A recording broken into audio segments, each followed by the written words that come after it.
अहो जरांगे पाटलांचं आंदोलन म्हणजे लॉटरी नाही। सगळी माणसं पैशावरती कुणी विकत घेतलेली आहेत, कुणाच्या सोबत वारंवार पाहायला मिळाली। कामांकडे लक्ष देणारा उमेदवार असणं गरजेचं आहे। बीजेपी वाला जो मराठा कार्यकर्ता आहे तो खुश होतो, माणसं नाही दिली तर हा राष्ट्रवादीवाला मराठा कार्यकर्ता आहे तो टाकून या लढ्याला कुठेतरी संपवण्याचं काम केलं जात आहे। धमकी येणं म्हणजेच कुठेतरी डोक्यामध्ये कुणाच्या मारण्याचा विचार राहतो पाटलांच्या आजूबाजूला। म्हणजे आम्ही कुणाची शिफारस नाही करत, म्हणजे आम्ही कुणाची शिफारस करण्यासाठी या ठिकाणी नाही आहेत। नमस्कार, जय जिजाऊ बांधवांनो, मी उदय भिसे आपल्या सर्वांचं अगदी मनापासून स्वागत करतो आहे। आज आपण एक महत्त्वाच्या विषयावरती चर्चा करणार आहोत। तो विषय जाणून घेण्या अगोदरच आपण आपल्या या चॅनलवरती नवीन असाल तर चॅनलला सबस्क्राईब करा आणि गरजवंत मराठ्यांचा लढा संपूर्ण महाराष्ट्रावर पोहोचवण्यासाठी आपण या चॅनलची निर्मिती केलेली आहे। तर चला, मला आशा आहे आपण सबस्क्राईब केलंच असेल, लाईकसुद्धा करून टाका। आणि एक या विषयावरती आपण सध्या हात घालतो आहोत। महाराष्ट्रामध्ये कुठले कुठले उमेदवार जरांगे पाटलांनी जाहीर केलेले आहेत या विषयावरती आत्ता आपण हात घालणार आहे। कारण काल जर बघितलं तर पूर्ण दिवसभर असेल, पूर्ण रात्रभर, अर्थातच 24 ते 26 तास जरांगे पाटील हे एकाच जागेवरती बसलेले होते आणि एका जागेवरती बसून महाराष्ट्रातल्या अनेक जिल्ह्यातून, महाराष्ट्रातल्या प्रत्येक विभागातून या ठिकाणी इच्छुक उमेदवार पोहोचले होते। त्या इच्छुक उमेदवारांशी संवाद साधताना, त्यांच्याशी बैठका घेताना, कारण अनेक इच्छुक उमेदवार जे आहेत त्यांच्याशी मुलाखती असतील, बैठका घेणं असेल, या काय गोष्टी झालेल्या आहेत त्या जाणून आपण सध्या घेणार आहोत। कालच्या दिवसाची सुरुवात जी झाली, सकाळी 8 वाजता संघर्षयोद्धे मनोज जरांगे पाटील यांनी आलेल्या उमेदवारांच्या बैठका घ्यायला सुरुवात केली। पहिली पत्रकार परिषद झाली। पत्रकार परिषदेच्या नंतर मुलाखतीला म्हणजे अर्थातच त्यांच्याशी संवाद साधायला सुरुवात केली।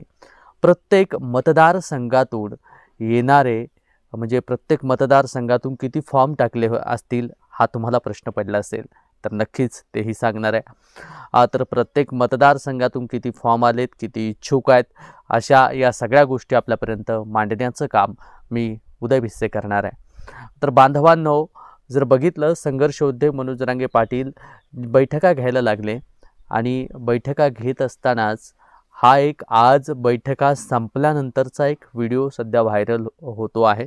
तो व्हिडिओ काय आहे ते पहिल्यांदा बघूयात आपण। तर बघा तो व्हिडिओ।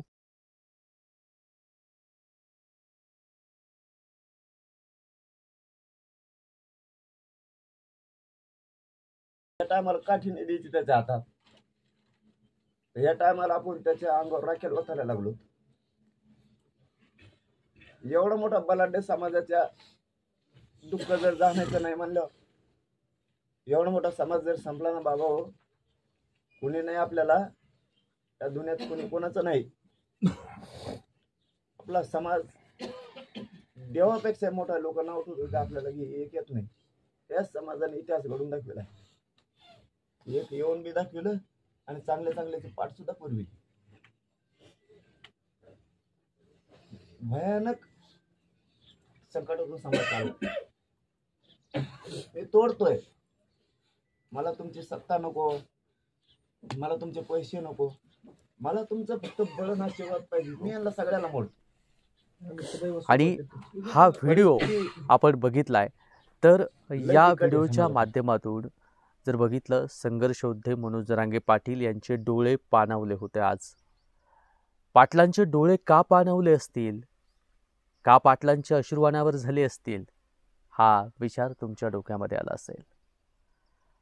तर बैठका घेत असताना एकाही मतदारसंघातून फक्त असं सांगण्यात आलं नाही की, म्हणजे एकाही मतदारसंघातून इच्छुकांची संख्या कमी नव्हती, किंवा कुठल्याही मतदारसंघातून असं सांगितलं नाही की पाटील, आम्ही हा एक उमेदवार उभा करतो आणि तुम्ही त्यांच्या पाठीशी, म्हणजे त्याला निवडून आणण्यासाठी ताकद लावा। अनेक मतदारसंघात बघितलं तर 30, 40, 50, 20, 10, 60 असा आकडा इच्छुक उमेदवारांचा होता। मग हे इच्छुक उमेदवार पाहून पाटलांना वाटलं असेल, असं मला वाटतं की पाटलांना वाटलं असेल हे इच्छुक उमेदवार एवढे, तर हा लढा पुढे नेतील का? लढा खऱ्या अर्थानं गरजवंतांचा आहे.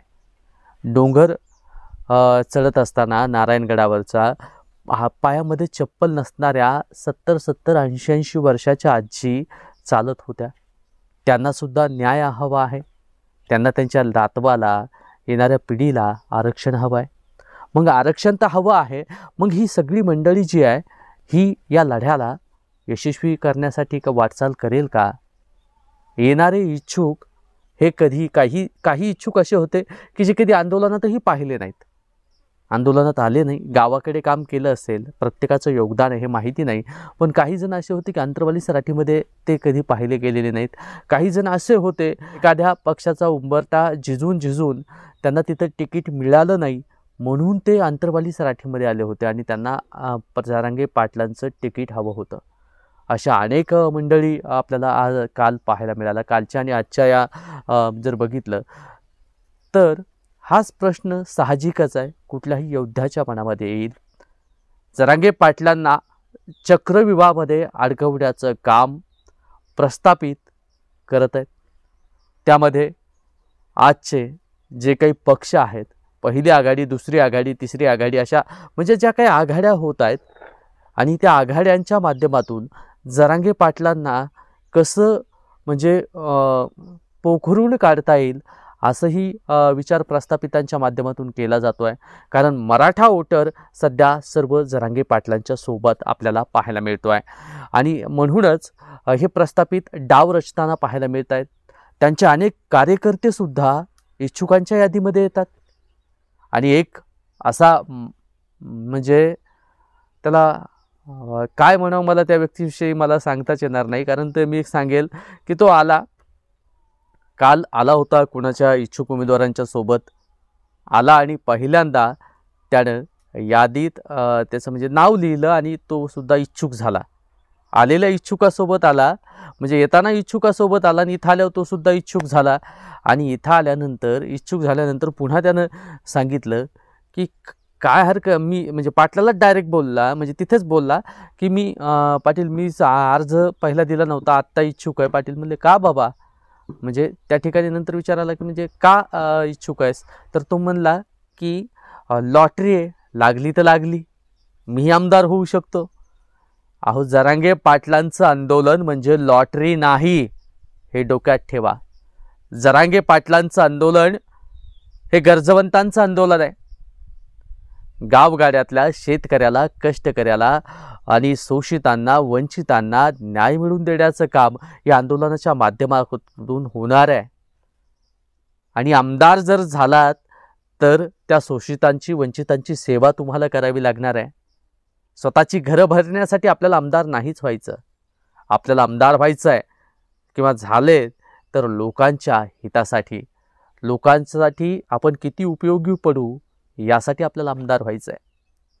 संघर्ष योद्धे मनोज जरांगे पाटील म्हणजे अशी काही महाभाग त्या ठिकाणी पोहोचले होते की त्यांना वाटत होतं की आता काय, आपल्याला तिकीट जर भेटलं की आपण झालोत आमदार, कशाची गरजच नाही आहे. अरे भावांनो, हा लढा खऱ्या अर्थानं गरजवंत मराठे, तुम्ही एक त्या भागातले म्हणजे रोडवरचे मंडळी आहात, रोडवरचे म्हणजे परिचित लोकांपैकी आहात, म्हणजे आपण प्रत्येकजण आमदार नाही ना होऊ शकणार. 60 उमेदवारांची इच्छुक असतील तर 60 पैकी एकच आमदार होईल. मग 59 जणांनी एकत्र येऊन कुठल्याही एका व्यक्तीला निवडणं गरजेचं आहे आणि एका व्यक्तीला निवडून त्याच्या पाठीशी खंबीर उभं राहा.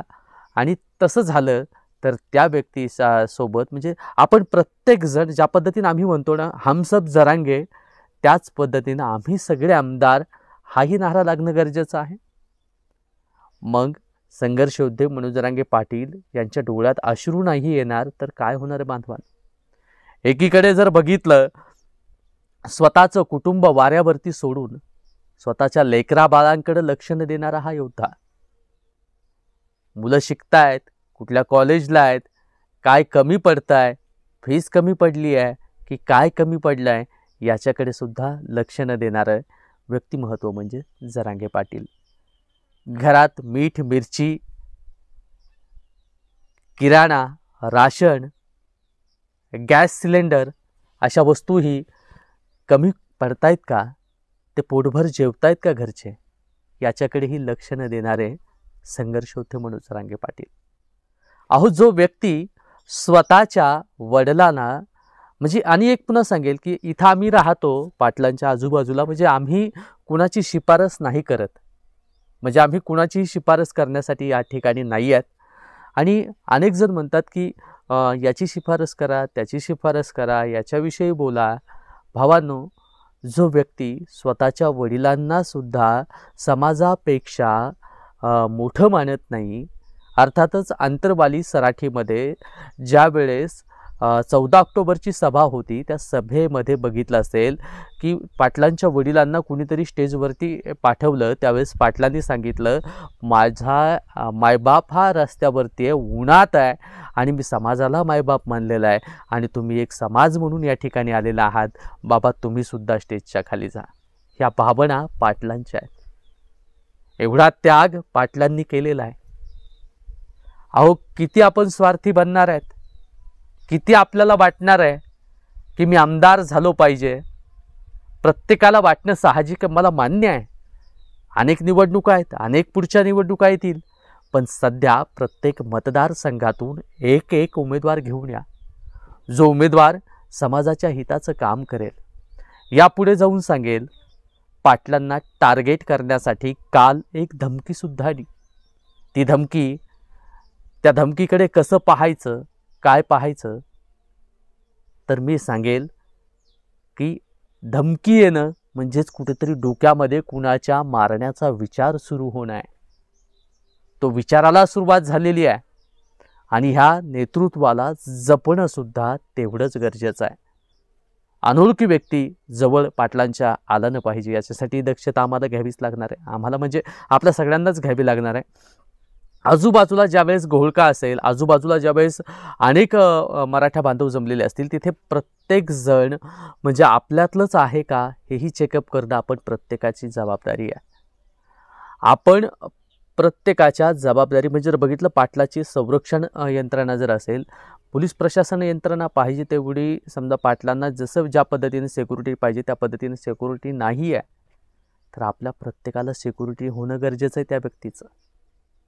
अहो, स्वतःच्या घरादारापर्यंत धमक्या जातात, आणि हे व्यक्तिमहत्व तुमच्या माझ्यासाठी लढायला तयार आहे. तरीसुद्धा एका गावातल्या सरपंचाच्या विरुद्ध आपण भूमिका नाही घेऊ शकत. अहो, सरपंच जाऊ द्या, ग्रामपंचायत सदस्याच्या विरुद्ध आपण एखादी भूमिका नाही घेऊ शकत, तर या व्यक्तीनं राष्ट्रवादी असेल, BJP असेल, काँग्रेस असेल, उद्धव बाळासाहेब सेना असेल, बाळासाहेबांची सेना असेल, आणि म्हणजे जर बघितलं तर अजित पवारांची राष्ट्रवादी असेल किंवा दुसरी कुठली आघाडी असेल, या सगळ्यांना जर बघितलं तर अंगावरती घेतलाय या व्यक्तिमहत्वाने, फक्त तुमच्या माझ्या लेकरांचं भलं व्हावं यासाठी. आज आमच्या म्हणजे जर बघितलं, सकाळी ज्यावेळेस दादांचे अश्रू अनावर झाले ना, त्यावेळेस चर्र मनात झालं एकदम, म्हणजे हात म्हणजे आमच्या काय बोलावं नकळत अश्रू अनावर आमच्या डोळ्यातून धारा लागायला लागल्या. याचसाठी केला होता का अट्टहास आम्ही? याचसाठी होता का हा अट्टहास? पाटलांनाही वाटलं असेल. एवढे इच्छुक, गावगाड्यातला बांधावरच्या भावाचा वाद आपण मिटवला. पण जर बघितलं तर जे काही प्रस्थापित आहेत त्या भागातले आजही या लढ्याकडे सकारात्मक दृष्टीने पाहतायत का? जो कधी गावाचा ग्रामपंचायतचा सदस्य होऊ शकत नाही, तो डायरेक्ट आमदारकीचा फॉर्म भरतोय. स्वतःला विचारा, स्वतःच्या मनाला विचारा की आपण आमदार होण्याच्या पात्रतेचे आहोत का? मान्य, प्रत्येकाने काम केलंय, कुणीही काम करायला मागं पडलेलं नाही. मग उमेदवारी त्यालाच का, मला का नको, असं मनात वाटणंही साहजिक आहे. पण एक उमेदवार देणं का गरजेचं आहे? एक उमेदवार जर दिला तर आपण सगळे मिळून त्या उमेदवाराला विजयी करू शकतो आणि त्या उमेदवार विजय झाला की अर्थातच ह्या विजयी झालेल्या उमेदवाराला आपण जी काही आपली कामं आहेत ती आपण त्यांच्याकडून करून घेऊ शकतो. गरजवंत मराठ्यांची असंख्य कामं आहेत. गरजवंत मराठाच नाही बांधवांनो, अनेक दलित बांधवांची कामं आहेत, अनेक ओबीसी बांधवांची कामं आहेत, अनेक विद्यार्थ्यांची कामं आहेत, अनेक शेतकऱ्यांची कामं आहेत. ही सगळ्या कामांकडे लक्ष देणारा उमेदवार असणं गरजेचं आहे. ना की स्वतःचीच गाडी, स्वतःचीच माडी आणि स्वतःच्याच बायकोला गोल गोल साडी, ह्या सगळ्या गोष्टीकडे बघणारा नसायला हवा. सविस्तर सांगतोय कारण खूप कालचा जो पूर्ण दिवस आहे, कालचा दिवस आणि आज रात्र पूर्ण, आज सकाळी 9-9:30 वाजेपर्यंत शेवट दादा बसलेले होते. आणि या लढ्यामध्ये जर बघितलं तर एक धमकीचा म्हणजे मॅसेज जो आलेला होता त्याच्यावरती आपण बोलत होतो की तो मॅसेज म्हणजे इग्नोर करून चालणार नाही. तो मॅसेज कुणा फेक अकाउंटवरून आलाय किंवा कशावरून आलाय, हा इग्नोर करण्यासारखा मॅसेज आहे असं आपल्याला अजिबात चालणार नाही. कारण आपण येताना प्रत्येक जण कुठून आलो आहेत आणि आपल्या आजूबाजूला कोण आहे, आपल्या आजूबाजूच्या व्यक्तीच्या काय हालचाली आहेत, तो दादाला भेटण्यासाठी जातोय का, त्याच्या जवळ काय आहे का, ह्या सगळ्या गोष्टी पाहणं सुद्धा आता आपल्याला जबाबदारी वाढलेली आहे. भावांनो, प्रत्येक महापुरुषाला खूप आयुष्य कमी लागलं. छत्रपती शिवरायांचं आयुष्य कमी लाभलं, संभाजी महाराजांना आयुष्य कमी लाभलं. त्याचबरोबर म्हणजे जर बघितलं तर ह्या अशा असंख्य महापुरुषांची यादी येते. त्यामध्ये ज्या ज्या महापुरुषांची नावं येतात त्या महापुरुषांना आयुष्य कमी लागलं बांधवांनो. आणि हे खऱ्या अर्थानं आत्ताचं जर बघितलं, ज्यावेळेस छत्रपती शिवरायांचं स्वराज्य होतं, जहागिऱ्या होत्या आणि त्या जहागिरीसाठी, जहागीरदार होण्यासाठी अनेक फितूर काही जण झालेले होते. आजही आजची जहागिरी सांगू का काय, आजची जहागिरी आमदारकी, आजची जहागिरी खासदारकी, या जहागिरीसाठी आपल्यातलेच फितूर व्हायला लागलेत. आपल्यातलीच लोक एका गरजवंत मराठ्याच्या नेत्याला टार्गेट करायला लागली आहेत. मग गरजवंतांनो, आपण जपणं काम आहे पाटलांना. आपण आत्ता नाही ना जपलं तर कधी ह्या योद्ध्याला आपण गमवून बसू ही नाही सांगता येणार. नक्कीच ह्या वेदनादायी गोष्टी आहेत, ह्या वेदनादायी वाटत आहेत, वेदनादायी आहेत. आणि संघर्ष योद्धे मनोज जरांगे पाटील यांच्याविषयी बोलत असताना वारंवार कुठं म्हणजे प्रत्येक वेळेस जात असताना वारंवार चोफेर नजर फिरवावी लागते. कोण कुठून कसा येईल काही सांगता येत नाही. आणि या योद्ध्याला जपायचं आहे. या योद्ध्याला आपल्याला जपण्यासाठी आणि दादांच्या डोळ्यातला एक एक अश्रू हा उगच नाही बांधवांनो. आज आमच्यासुद्धा प्रत्येकाच्या डोळ्यातले अश्रू अनावर झाले. 15 जाती घातल्या जात आहेत, दादा बोलतायत 15 जाती घातल्या जातात आरक्षणामध्ये. मग मी एवढं आंदोलन करून, एवढं उपोषण करून 17 दिवस 9 दिवस असं उपोषणं केली आणि तरीसुद्धा आमच्या मराठा जातीला आरक्षणामध्ये घातलं जात नाही. मला राजकारणात यायचंच नव्हतं, राजकारणात यायचंही नाही, म्हणजे राजकारणात यायचंच नव्हतं, मला बळजबरी राजकारणात आणलं गेलं आहे. मी समाजकारणामध्ये समाजासाठी लढायला तयार होतो, बळजबरी राजकारणात टाकलं जात आहे. आणि बळजबरी राजकारणात टाकून या लढ्याला कुठेतरी संपवण्याचं काम केलं जात आहे. अहो, एकीकडे तुम्हाला 15 जाती जे आरक्षण मागत नाहीत त्यांना डायरेक्ट तुम्हाला ओबीसी मध्ये टाकता येतं. पण जे आंदोलन 14 महिन्यापासून चालू आहे आणि त्या आंदोलनाच्या माध्यमातून म्हणजे मराठा ओबीसी एकच आहे असे अनेक पुरावे आहेत, तरी सुद्धा त्यांना तुम्ही ओबीसी मध्ये घेत नाहीत. मराठा कुणबी एकच आहे तरी सुद्धा तुम्ही त्यांना ओबीसी मध्ये घेत नाहीत. हा विचार करण्यासारखी गोष्ट आहे. मग या प्रस्थापित सरकारच्या विरोधामध्ये बंड करणं योग्य की अयोग्य, यामध्ये 3 म्हणजे सध्या गरजवंत मराठ्यामध्ये सुद्धा 3 वर्ग पाहायला मिळत आहेत. यामध्ये काही BJPचा मराठा, यामध्ये काही राष्ट्रवादी आणि काँग्रेस यांचा मराठा, BJP, शिंदे गट, अजित पवारांचा मराठा, असे 3 गट पाहायला मिळतात. आणि यामध्ये आहे हा जो आहे तो आहे पूर्ण गरजवंत मराठा. ही 2 माणसं जी आहेत, माणसं दिली जरांगे पाटलांनी, तर BJP वाला जो मराठा कार्यकर्ता आहे तो खुश होतो. माणसं नाही दिली तर हा राष्ट्रवादीवाला मराठा कार्यकर्ता आहे तो खुश होतो आहे. आणि हा गरजवंत मराठा कायम दादांच्या सोबत आहे. माणसं द्या नका देऊ, आम्ही कायम शेवटच्या श्वासापर्यंत तुमच्या सोबत आहेत दादा. कुणी म्हणत असेल दादा याचा व्यक्तिमत, दादा यांचं माणूस आहेत, दादा त्याचं माणूस आहेत, दादा का फडणवीसांना टार्गेट करतायत, तर या सगळ्या विषयावरती आज बोलणार आहे.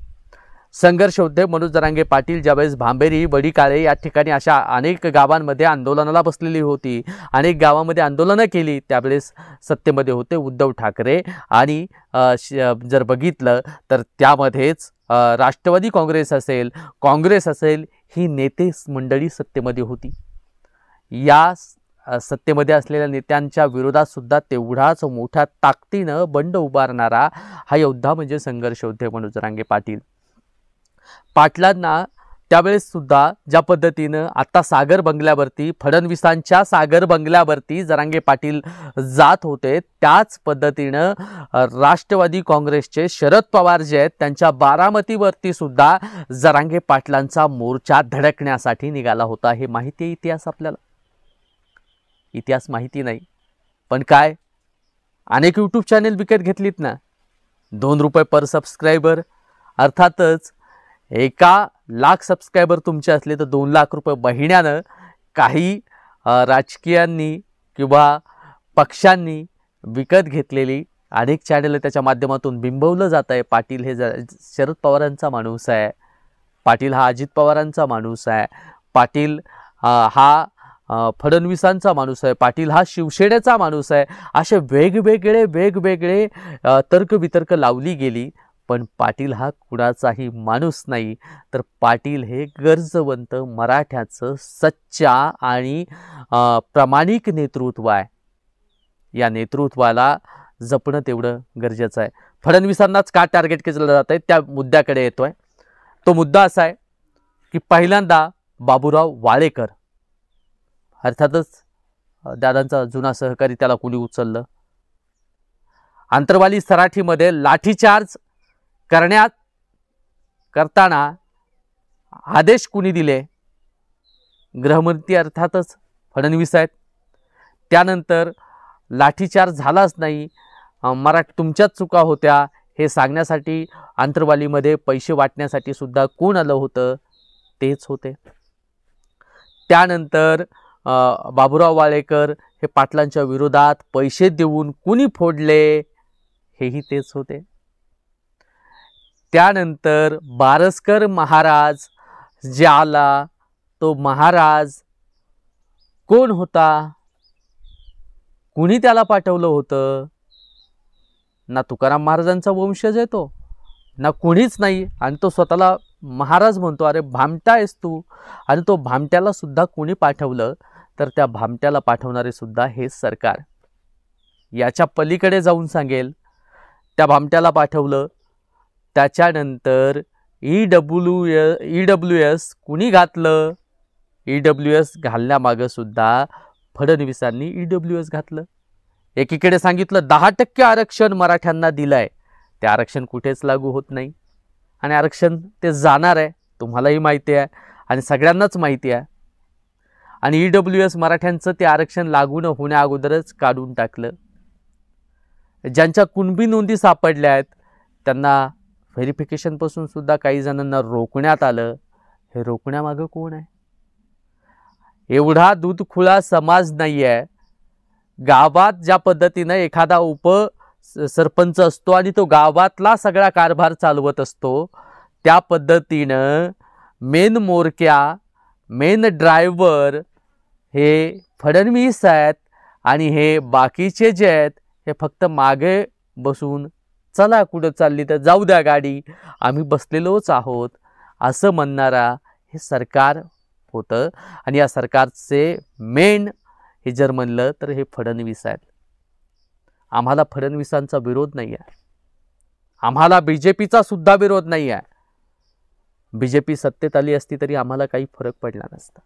पण आम्हाला आमच्या लेकरांसाठी, उद्याच्या पिढीसाठी, उद्याच्या भविष्यासाठी आम्हाला आमचं आरक्षण हवं आहे. आणि ते आमचं आरक्षण आम्हाला देणं या सरकारचं कर्तव्य होतं. गेल्या अनेक पिढ्यांपासून आम्हाला आमच्या आरक्षणापासून लांब ठेवलं. आमच्या कुणबी नोंदी सापडायला लागल्यात तरीसुद्धा आम्हाला त्या दिल्या जात नाहीत, आम्हाला आरक्षण दिलं जात नाही. ज्या जाती कधीच आरक्षणात नव्हत्या त्यांना डायरेक्ट 15 जाती तुम्ही आरक्षणात घेता आणि मुद्दामून मराठ्यांची अवहेलना कुठेतरी करायची आहे आणि यांना टार्गेट करून यांच्या अंगावरती देऊ ना छिवाळून. छगन भुजबळांना कुणी दिलं छिवाळून? हाके हे कुणाचा माणूस आहे? सदावर्ते हा कुणाचा माणूस आहे? ही सगळी माणसं पैशावरती कुणी विकत घेतलेली आहेत, कुणाच्या सोबत वारंवार पाहायला मिळालेली आहेत. आणि ही माणसं आणि छगन भुजबळांच्या पोराला कुणी डायरेक्ट आमदार कुणी केलं? कुठून तो आमदार झाला? ती बक्षिशा होत्या का?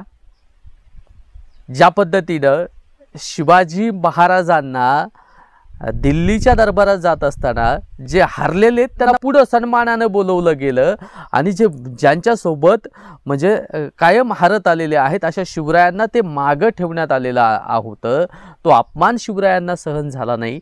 त्याच पद्धतीनं आज हे जुलमी सरकार मराठ्यांचा अपमान करताना पाहायला मिळत आहे. आणि हा मराठ्यांना अपमान सहन झालेला नाही आहे.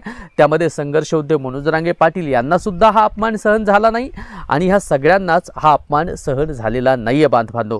आता कारण सहनशीलतेच्या पलीकडे हे गेलेलं आहे आणि म्हणूनच आपल्या सगळ्यांना कळकळीची विनंती आहे शेवटच्या गरजवंत मराठ्यांना सुद्धा, भावांनो आत्ता नाही तर पुन्हा कधीच कधीच कधीच नाही.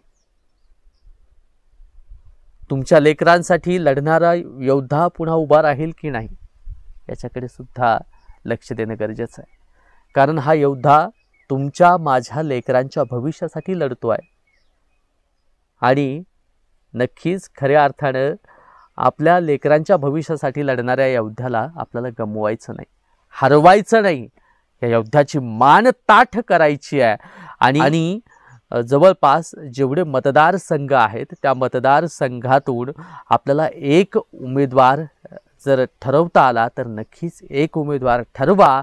2 दिवसामध्ये अंतरवाली सराटीमध्ये या आणि दादांना सांगा की दादा आमच्याकडून चूक झाली, आम्ही 25-30 इच्छुक उमेदवार होतो, त्यापैकी आम्ही एक उमेदवार ठरवला आहे. आता तुम्ही जे कराल, जे सांगाल तेच धोरण असेल, तेच धोरण असेल. नुसतंच दादा तुम्ही द्याल ते शेंदूर, त्याला दगडाला शेंदूर लावू, दादा तुम्ही सांगाल त्या दगडाला शेंदूर लावू. अरे पण आपल्यातल्या आपल्यात घ्या ना एखादा फॉर्म मागं, राहू द्या ना एखाद्या व्यक्तीला पुढं, कुणाला व्हायचं तर होऊ द्या ना आमदार, पण समाजाची कामं करणारा माणूस आमदार झाला पाहिजे. दादांच्या डोळ्यातून अश्रू अनावर झाल्यावरती खूप म्हणजे आमच्याही डोळ्यातून अश्रू अनावर झाले. कारण तो क्षण ज्या व्यक्तीच्या रात्रंदिवस आम्ही सोबत राहतो, ज्या व्यक्तीला होणारा त्रास चक्रव्यूहामध्ये या सर्वच पक्षाच्या लोकांनी त्यांना अडकवलं आहे आणि ह्या व्यक्तीच्या विषयी महाराष्ट्रातल्या तमाम गरजवंत मराठ्यांमध्ये प्रचंड आदर आहे. कुठल्याच गरजवंतांना काहीच नको आहे, फक्त गरजवंतांना सध्या साबूत हवेत, ते म्हणजे जरांगे पाटील. आणि हा लढा प्रस्थापितांच्या विरुद्ध विस्थापितांचा लढा आहे.